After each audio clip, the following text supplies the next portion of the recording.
Welcome to you. So in this video, you come to know about the raw not taken poem written by Robert Frost. So Robert Frost wrote many poems, but in class 9 CBSE and NCERT included his one poem, The Road Not Taken. कौन सा रास्ता नहीं चुनना.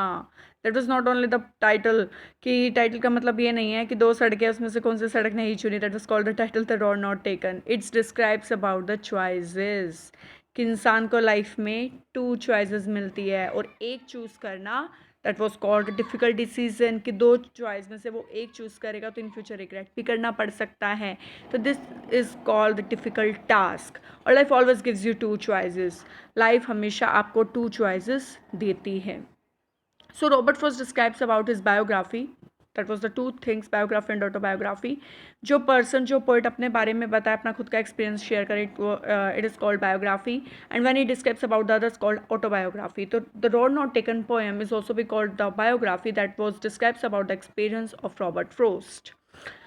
Robert frost कहते हैं कि while the time of driving मैं एक पॉइंट पर रुकता हूँ, that point called the yellow would. और वो जो येलो वुड है दैट वाज आल्सो भी describes about the autumn season. वो ऑटम सीजन को बताती है. और उस टाइम उस येलो पॉइंट से 2 पाथ डाइवर्ज होते हैं. उन 2 पाथ में से मैंने कौन सा पाथ लेना है that was called a confusion task for me. और उस टाइम मैं उस पॉइंट पर रुक जाता हूँ. यहाँ पर रॉबर्ट फ्रोस्ट रुक गए हैं. एंड वहाँ पर एक येलो वुड पड़ी है that was called the fog. और उस येलो वुड से 2 रास्ते जा रहे हैं. 2 पाथ्स आर पासेस. और उस दोनों रास्ते में से वो कौन सा रास्ता ले. Now it is called a difficult task for him. अब रॉबर्ट फ्रोस्ट ने ये पोएम इसलिए नहीं लिखी that was he describes about his own experience. उन्होंने ये पोएम लिखी है टू डिस्क्राइब्स कि life always gives you 2 choices. Life हमेशा आपको 2 चॉइस देती है और दोनों चॉइसेस में से आपको कौन सी चॉइस चूज़ करनी है that was called a difficult task. इसके लिए आपको पेशेंस रखना चाहिए and try to be think logically at that time. आपको जल्दी जल्दी में कोई डिसीजन नहीं लेना चाहिए क्योंकि इन फ्यूचर आप सक्सीड भी हो सकते हो, इन फ्यूचर आपको रिग्रेट भी करना पड़ सकता है.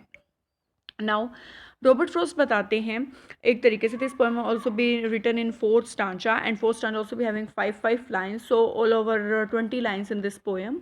एंड रॉबर्ट फ्रोस्ट ऑल्सो भी डिस्क्राइब्स कि वो कार में है, ड्राइविंग कर at the time he is alone. और वहाँ पर एक जब उन्होंने एक डायरेक्शन क्रॉस की, उस टाइम जब उन्होंने एक पाथ क्रॉस किया, उस टाइम वो 2 रास्तों पर जा रहे थे. अब यहाँ पर तो रास्ता है नहीं बीच में, दैट वाज कॉल्ड ओनली ए जंगल. और वो एक जंगल वाले इलाके में है. अब यहाँ पर ये जो 2 रास्ते जा रहे हैं वो एक येलो वुड से कनेक्टेड है. अब इन दोनों में से वो कौन सा पाथ ले, वो कन्फ्यूज़ है. Now the Robert frost things कि मैं अब डीपली सोचता हूँ और शांति से डिसीजन लेता हूँ क्योंकि इन फ्यूचर अगर मैं इस रास्ते पर जाऊँगा और ये रास्ता ख़राब निकला और इन फ्यूचर मेरे साथ कुछ हो गया तो मुझे पछतावा करना पड़ेगा. और अगर मैं इस रास्ते पर जाऊँगा और इन फ्यूचर मैं सक्सीड हो गया that was called good luck for me. अब रॉबर्ट फ्रोस्ट क्या कहते हैं, वो वहाँ पर खड़े हुए हैं और रॉबर्ट फ्रोस्ट धीरे धीरे सोच रहे हैं कि मैं इस रास्ते पर जाऊँ या इस रास्ते पे जाऊँ. अब रॉबर्ट फ्रोस्ट ने डिसाइड किया कि मैं ना इस रास्ते पर जाता हूँ. अगर इस रास्ते पर मैं गया तो अब ये भी नहीं है कि ये जो दोनों रास्ते हैं वो एक दूसरे से मिल रहे हैं. ये दोनों रास्ते एक दूसरे से मिल भी नहीं रहे हैं. ये दोनों रास्ते अलग अलग डायरेक्शन पे जाते हैं. और रॉबर्ट फ्रोस्ट कह रहे हैं कि मैं कोशिश करता हूँ कि मैं पहले इस रास्ते पे जाता हूँ और पर मैं दोनों रास्तों पर जाना चाहता हूँ. बट मेरे पास एक ही सोल और एक ही बॉडी है और मैं दोनों रास्तों पर एक टाइम तो जा नहीं सकता. तो रॉबर्ट फ्रोस्ट कहते हैं पहले मैं एक एक सड़क की जांच करता हूँ, डीपली इंट्रोस्पेक्ट करता हूँ, सोचता हूँ. रॉबर्ट फ्रोस्ट कहते हैं ये जो रास्ता है, एक रास्ता तो ऐसा है यहाँ पर जहाँ पर फुटप्रिंट्स के मार्क, टायर्स के मार्क और सब कुछ है. मे बी यहाँ से बहुत लोग गुजरे हैं. और जो दूसरा रास्ता है वो बिल्कुल नया लग रहा है और वहाँ पर जो लीव्स, जो पेड़ों के पत्ते हैं ना, वो भी ग्रीन है. शायद यहाँ पर कोई फुटप्रिंट्स और टायर्स के मार्क भी नहीं, मुझे लग रहा है यहाँ से कोई गुजरा भी नहीं है. तो वो रॉबर्ट फ्रोस्ट कह रहे हैं अगर मैं यहाँ से गया जहाँ से सभी लोग जाते हैं तो मेरी कहानी भी वैसी होगी जैसे सबकी है. तो मैं कोशिश करता हूँ कि मैं इस रास्ते से चला जाता हूँ जहाँ से कोई भी नहीं गुजरा. Maybe I want to do something different. मुझे सबसे अलग करना है और मुझे सबसे अलग बनना है. फिर रॉबर्ट फ्रोस्ट सोचते हैं क्या ये दोनों रास्ते आगे जाके मिलते हैं. फिर रॉबर्ट फ्रोस्ट सोचते हैं नहीं, ये रास्ते शायद आगे जाकर नहीं मिलते. तो रॉबर्ट फ्रोस्ट कहते हैं कि अगर मैं इस रास्ते पर गया और क्या पता मैं इन फ्यूचर वापस आकर इस रास्ते पर भी चला जाऊँ, क्या पता मैं दोनों का एक्सपीरियंस कर लूँ, पर मुझे लगता है कि इस रास्ते पर जाने के बाद मैं वापस नहीं आ सकता. फिर रॉबर्ट फ्रोस्ट कहते हैं क्या इन दोनों का जो टाइम पीरियड है कि मतलब जो सेंटीमीटर, जो भी लंबाई है, जो भी टाइम है, वो अलग अलग डायरेक्शन पर तो जाते हैं, पर जो टाइम कवर करते हैं और जो एरिया कवर करते हैं वो शायद सेम है। अब रॉबर्ट फ्रॉस्ट इतना सोच रहे हैं, तो रॉबर्ट फ्रॉस्ट ने कहा कि मैं ना ऐसे रास्ते पर जाता हूँ जिस रास्ते से कोई भी नहीं गुजरा, तो मे बी ये वाला जो रास्ता है वो मैं इन फ्यूचर के लिए रख लूँगा, पर मुझे पता है कि मुझे वापस नहीं आना।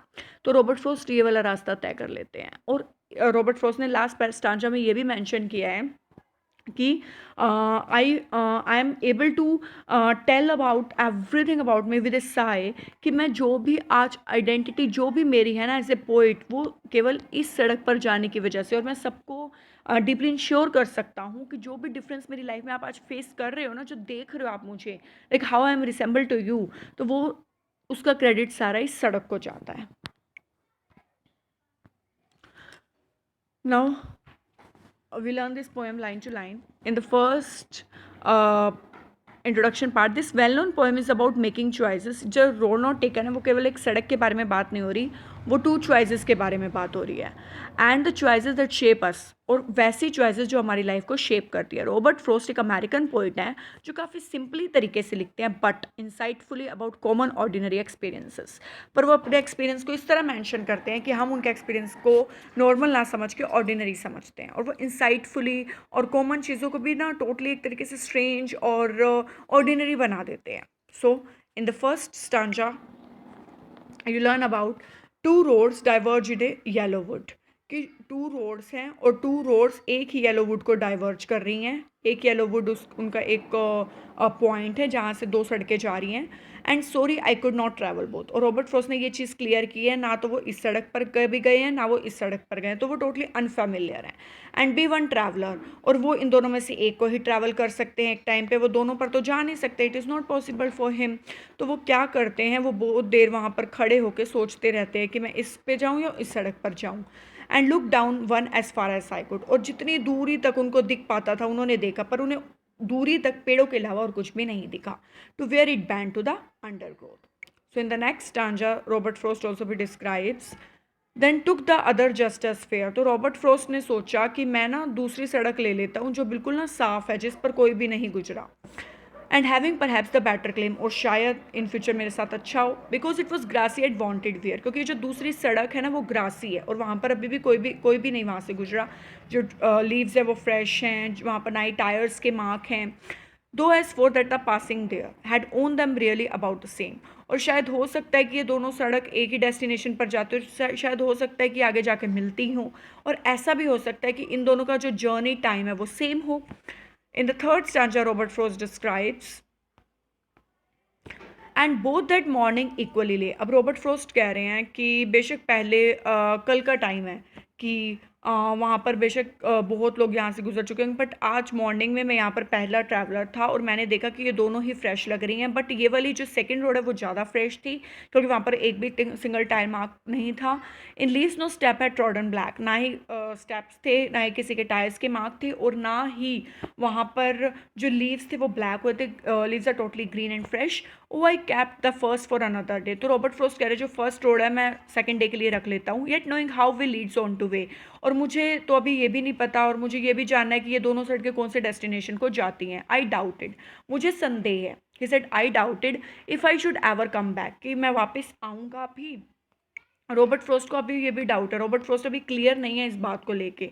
Then in the fourth stanza Robert Frost describes I shall be telling this with a sigh, कि अब जो मैंने रोड चूज़ की थी, सेकंड रोड जो मैंने चूज़ की थी, अब मैं उसके बारे में रिलीफ के साथ बता सकता हूँ कि इतने साल बीत जाने के बाद भी जो टू रोड्स डाइवर्ज कर रही थी येलो वुड पर, and I took the one less travelled bye, और मैंने वो रोड ली थी जहाँ पर काफ़ी कम लोग गुजरे थे, काफ़ी फ्यू ट्रैवलर्स जहाँ से गुजरे थे। And that has made all the difference, और जो भी आज मैं हूँ वो मैं केवल उसी सड़क पर जाने की वजह से हूँ, इस सड़क पर। तो रॉबर्ट फ्रॉस्ट ने ये चीज़ क्लियर की है कि जो चॉइसेस है ना, टू चॉइसेस आपकी लाइफ में, टू चॉइसेस आते हैं, और टू चॉइसेस में से आपको कौन सी चॉइस चूज़ करनी है, इट्स डिपेंड ऑन यू। अगर आपने ये चॉइस चूज़ की तो इन फ्यूचर आप रिग्रेट भी कर सकते हो, अगर आपने ये चॉइस की मे भी आप सक्सेस भी हो सकते हो, तो इसका क्रेडिट भी आपको जाएगा, और रिग्रेट किया तो पछतावा भी आपको होगा। तो रॉबर्ट फ्रॉस्ट ने कहा है कि if you want to choose anything then be logical, तो आप लॉजिकल बनो, जल्दी से फैसला लेने की ज़रूरत नहीं है। Try to be like have a patience for some time. तो जो ये लाइंस है, two roads diverge in a wood, two roads diverge in a yellow wood, तो ये टू लाइंस की रिपीटेशन है जो फर्स्ट स्टांजा की फर्स्ट लाइन और लास्ट स्टांजा की थर्ड लाइन में रिपीट हुई हैं। तो इसको आप रिपीटेशन लिटरेरी डिवाइस में भी आप यूज़ कर सकते हैं। तो अब आप ये भी देख सकते हैं कि इसमें राइमिंग स्कीम भी यूज़ की गई है, जैसे वुड के लिए ए हो गया, बोथ के लिए बी हो गया, स्टूड के लिए फिर ए हो गया, कुड के लिए फिर ए हो गया, अंडर ग्रोथ के लिए फिर बी हो गया। A B rhyme scheme use की गई है। जैसे फेयर के लिए ए हो गया, क्लेम के लिए ए हो गया, फिर फेयर के बाद क्लेम के लिए बी हो गया, फिर ए हो गया, फिर देयर, फिर सेम। तो A B rhyme scheme use की गई है। अब आप थर्ड स्टांजे में भी राइम स्कीम देख सकते हो। ले के लिए ए, ब्लैक के लिए फिर बी, फिर डे के लिए ए, वे और back. Same rhyme scheme use की गई है। अब फोर्थ स्टांजे में भी आप देख सकते हो, sigh, hence, I, by, difference. तो A B rhyme scheme use की गई है। So I hope that you like this video. So please comment, share and subscribe this video. Thank you so much. Have a good day.